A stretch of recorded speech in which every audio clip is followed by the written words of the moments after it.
School വിട്ട് വരുന്ന കുട്ടികളെ കൊണ്ടൊക്കെ ആഹാരം കഴിപ്പിക്കാൻ വേണ്ടി ഇതുപോലെ ഒരു ഐറ്റം തയ്യാറാക്കി വെച്ചാൽ മതിയാകും.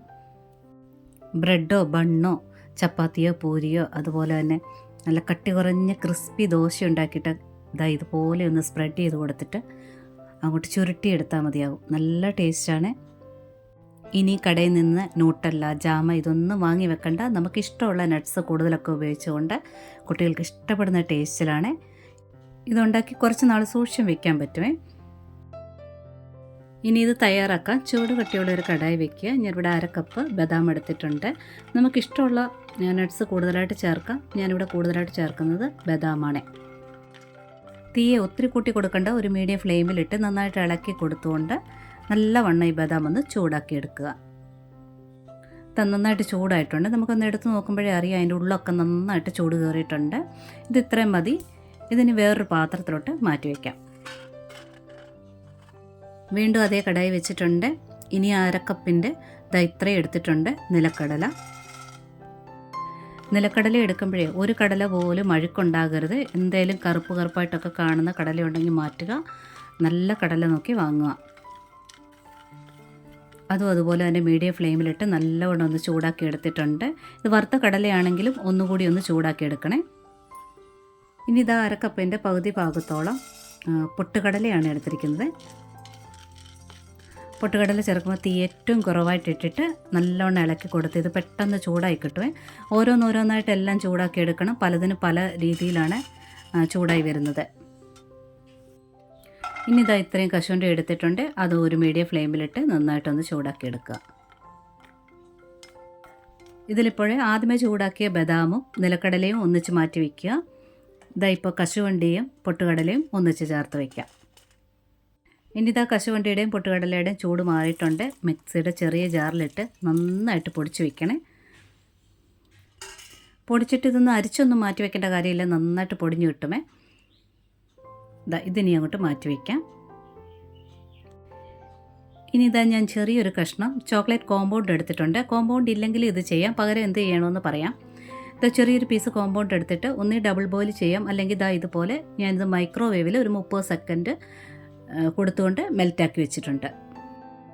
ഇനി ചെയ്യേണ്ടത് ബദാമും നിലക്കടലയും ചെറിയ ചൂടോടുകൂടി തന്നെ ഒന്ന് പൊടിച്ചെടുക്കണേ. അപ്പോൾ ഇതിനകത്തുനിന്ന് എണ്ണ, ഇതിൻ്റേതായ എണ്ണയുണ്ടല്ലോ, അത് വിട്ടൊന്ന് കുഴഞ്ഞു വരുവേ. അതുവരെ ഒന്ന് അരച്ചെടുക്കുക. ഇതിപ്പോൾ ഞാൻ മിക്സിയുടെ വലിയ ജാറിനകത്തിട്ടാണ് പൊടിച്ചിട്ടെങ്ങും അത് കുഴഞ്ഞു വരുന്നില്ല. അപ്പം വലിയ ജാറായതുകൊണ്ടാണെന്ന് തോന്നുന്നു. അപ്പം ഞാൻ ചെറിയ ജാറിനകത്തോട്ട് മാറ്റിയിട്ട് അടിച്ചപ്പോഴത്തേന് പെട്ടെന്ന് അതിൻ്റെ എണ്ണയൊക്കെ വെളിയിൽ വന്ന് ഒന്ന് കുഴഞ്ഞു വന്നിട്ടുണ്ട്. ഇനിയിപ്പോൾ ഞാൻ ആ ചെറിയ ജാറിൽ നിന്ന് വീണ്ടും വലിയ ജാറിനകത്തോട്ട് മാറ്റിയിട്ടുണ്ട്. കാരണം എല്ലാം കൂടി ഇട്ട് ഒന്നിച്ച് മിക്സ് ചെയ്യാൻ പോവുകയാണ്. ഇനി ഇതിലോട്ട് കുറച്ച് വാനില എസൻസ് ഒഴിച്ചിട്ടുണ്ട്. ഇനി അതുപോലെ തന്നെ 1-2 നുള്ളി ഉപ്പ് ചേർക്കുക, ടേസ്റ്റ് ബാലൻസ് ആകാൻ വേണ്ടി. ഇനി ആദ്യമേ പൊടിച്ച് വെച്ച പൊട്ടുകടലയും കാഷ്യൂനട്ടും കൂടി ചേർത്ത പൊടിയില്ലേ, അതുകൂടി ചേർക്കുക. ഇനി നല്ല ക്വാളിറ്റിയിലുള്ള കൊക്കോ പൗഡർ ചേർക്കുക. 1 സ്പൂൺ ഞാനിപ്പോൾ ചേർക്കുന്നുള്ളൂ, കോമ്പൗണ്ട് ചേർക്കുന്നതുകൊണ്ട്.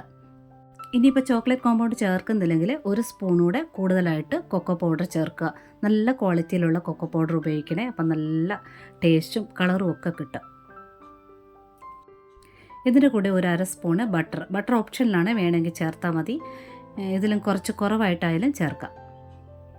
ഇനി ഞാനിവിടെ മധുരത്തിന് ഉപയോഗിക്കുന്നത് 1/4 കപ്പോളം തേൻ ഉപയോഗിക്കുന്നുണ്ട്. അതിലിപ്പോൾ കുറേശ്ശെ ഒഴിച്ചിട്ട് ഒന്ന് അരച്ചെടുത്തുകൊണ്ട് വരാം.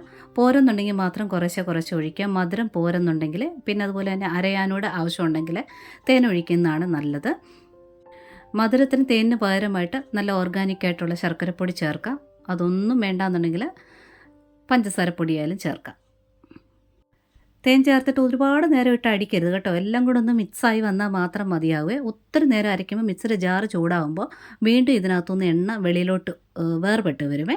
അതായത് ആ ബദാമിൻ്റെയും അക്കപ്പലണ്ടിയുടെയും ഒക്കെ. ഇനി ഇതൊന്ന് കുറച്ചുകൂടി ഒന്ന് ലൂസാക്കണം. എനിക്കിനി തേൻ ചേർക്കേണ്ട ആവശ്യമില്ല, മധുരം പാകത്തിനായിട്ടുണ്ട്. അപ്പോൾ ലൂസാക്കാൻ വേണ്ടി ഉപയോഗിക്കുന്നത് നല്ലവണ്ണം വെട്ടി തിളപ്പിച്ചിട്ട് ആറിയ വെള്ളം ഒഴിക്കുകയാണ്. ഒരല്പം ഒഴിച്ചിട്ടുള്ളൂ, 1 ടേബിൾ സ്പൂണേ ഒഴിച്ചിട്ടുള്ളൂ. അത് മതിയാകും. ഈ ഒരു രീതിയിൽ നല്ലവണ്ണം കുഴഞ്ഞു കിട്ടിയിട്ടുണ്ട്. വെള്ളം തിളപ്പിക്കുമ്പോൾ കുറച്ച് സെക്കൻഡ് നേരത്തിന് നല്ലവണ്ണം ഒന്ന് വെട്ടി തിളപ്പിച്ചിട്ട് വേണം ആറിയിട്ട് ഒഴിക്കാനായിട്ട്. വെള്ളം ഒഴിച്ച് ഇളക്കുകയല്ല ചെയ്യേണ്ടത്, അടിച്ചെടുക്കണേ നല്ലവണ്ണം മിക്സ് ആകുന്ന രീതിയിൽ. ഞാൻ മുന്നേ പറഞ്ഞില്ലേ, എല്ലാം കൂടി ഇട്ട് കുറേ നേരം അടിക്കുകയാണെന്നുണ്ടെങ്കിൽ അതിൽ നിന്ന് എണ്ണ സെപ്പറേറ്റായിട്ട് വരുവേ, പിരിഞ്ഞ് കിടക്കുന്ന പോലെ, എണ്ണ മാത്രമായിട്ട് കിടക്കുന്ന പോലെ വരും. അങ്ങനെ വന്നാൽ തന്നെയും കുഴപ്പമില്ല. വെള്ളം ചേർത്ത് അടിക്കുമ്പോഴേ അതെല്ലാം കൂടെ വീണ്ടും മിക്സ് ആയിക്കോളും. വെള്ളവും ചേർത്ത് ഒത്തിരി നേരം അടിക്കേണ്ട, എല്ലാം നല്ലോണം ഒന്ന് കുഴമ്പ് രൂപത്തിലായാൽ മാത്രം മതി. തേനിന് പകരമായിട്ട് മിൽക്ക് മെയ്ഡ് വേണമെങ്കിൽ ഉപയോഗിക്കാം. അതിലെ പഞ്ചസാര പ്രശ്നമില്ലാത്തവർക്ക് അത് ഉപയോഗിക്കാം, നല്ല ടേസ്റ്റ് ആയിരിക്കും. നട്ട്സൊക്കെ കഴിക്കാത്ത കുട്ടികൾ ഷേക്കും സ്മൂത്തിയൊക്കെ കഴിക്കില്ല, അതിനകത്തോട്ട് ഇത് 1-2 സ്പൂണ് മിക്സ് ചെയ്ത് അടിക്കാവുന്നതാണ്. മിക്സിയിൽ അടിച്ചെടുത്തതിന് ശേഷം ചൂട് പോകണം, ചെറുതായിട്ട് ചൂട് ചിലപ്പം കാണും. അപ്പോൾ ആ ചൂട് പോയതിന് ശേഷം നല്ല എയർ ടൈറ്റ് കണ്ടെയ്നറിൽ സൂക്ഷിക്കാവുന്നതാണ്. ഫ്രിഡ്ജിൽ സൂക്ഷിക്കാമെങ്കിൽ കുറച്ച് നാൾ നമുക്ക് കുറേശ്ശെ എടുത്ത് ഉപയോഗിക്കാൻ പറ്റും. അങ്ങനെ ഒത്തിരി നാളൊന്നും ഫ്രിഡ്ജിൽ ഇത് കുട്ടികൾ വെച്ചേക്കത്തില്ല. അവരിങ്ങനെ സ്പൂണിൽ കോരി അങ്ങനെ കഴിക്കാനും നല്ല ടേസ്റ്റാണ്. എന്നാൽ പിന്നെ വേഗം പോയി ട്രൈ ചെയ്ത് നോക്കിക്കോളൂ. ഈ റെസിപ്പി ഇഷ്ടപ്പെട്ടിട്ടുണ്ടെങ്കിൽ ഒരു ലൈക്ക് തന്ന് സപ്പോർട്ട് ചെയ്തേക്കണേ. കൂടാതെ കമൻറ്റ് തരാനും ഹൈപ്പ് തന്ന് സപ്പോർട്ട് ചെയ്യാനും കൂട്ടുകാർക്ക് ഷെയർ ചെയ്ത് കൊടുക്കാനും മറക്കരുത്. സബ് ചെയ്യാത്തവരൊന്ന് സപ്പോർട്ട് ചെയ്തേക്കണേ. ഒരുപാട് സ്നേഹത്തോടെ താങ്ക്സ് ഫോർ വാച്ചിങ്.